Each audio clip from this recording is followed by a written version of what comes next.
Bonjour, mon nom est Lise Gervais. On m'a demandé d'animer ce forum citoyen. L'objectif du forum, permettre aux citoyens de réfléchir ensemble et de se prononcer sur le thème de la campagne électorale, l'économie. Quand j'ai été invité à parler ici, j'ai reçu par email une petite question qui était supposée être celle que je devais adresser. Donc, la santé est-elle avant tout une question économique? On a construit un système économique et un système financier qui aboutit à nous démontrer en ce moment que ça ne fonctionne pas. Moi, les recherches que je fais et les recherches que d'autres économistes font sur ce qui se passe nous montrent qu'on est devant quelque chose de beaucoup plus important en termes de crise.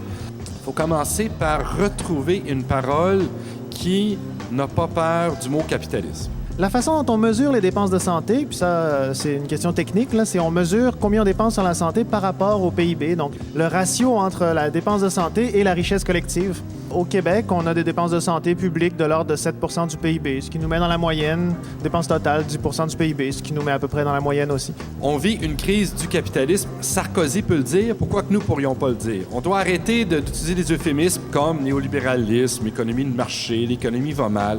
Non!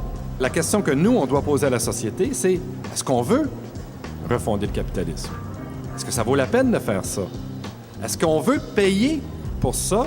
Et est-ce qu'on veut donner notre argent du trésor public aux entités privées qui ont mis l'économie dans l'état dans lequel elle est actuellement? Qu'est-ce qu'on peut demander à ceux qui vont nous diriger de faire pour qu'on commence à aller dans une autre direction, qu'on commence ensemble à proposer un autre modèle?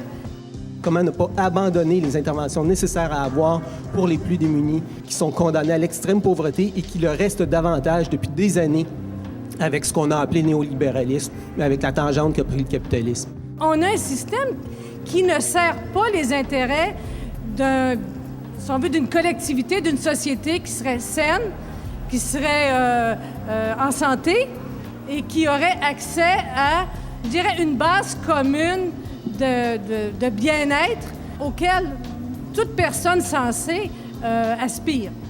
Je travaille en éducation populaire et une question qu'on se pose toujours, c'est à qui ça profite? Il y a quand même, en termes de distribution de revenus, une petite minorité qui en ce moment fête malgré la crise. Et donc, il y a des gens à qui ça profite, évidemment.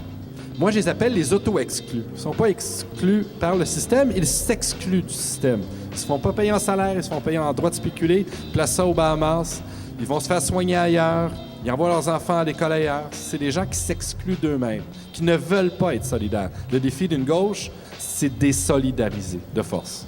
Nous, dans le domaine de la santé, on est en crise depuis toujours. Donc, c'est comme une spécialité dans la crise qu'on a. Les salles d'urgence débordaient il y a 20 ans, elles débordaient il y a 10 ans et elles continuent de déborder avec enthousiasme.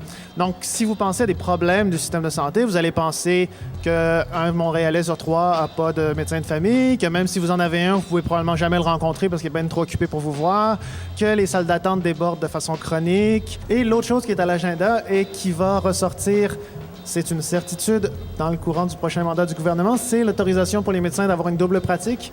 Travailler le matin dans le système public pour se faire une clientèle. Bonjour monsieur, vous avez telle affaire, c'est bien plate pour vous. Malheureusement, je vais pouvoir vous opérer dans 12 ans si vous restez dans le système public.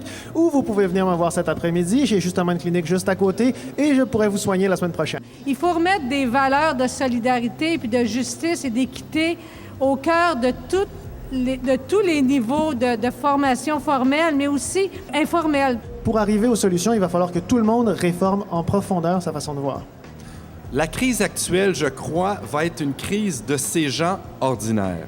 Des gens qui ont des emplois, qui travaillent, qui envoient leurs enfants à l'école dans le secteur public, qui prennent leurs vacances en Floride et qui payent ça à crédit. Des gens qui apparaissent finalement comme n'étant pas victimes de mécanismes d'exclusion. Il faut que la gauche puisse parler à ces gens. Merci à nos panélistes qui ont été stimulants, vifs et pleins d'idées. Merci beaucoup.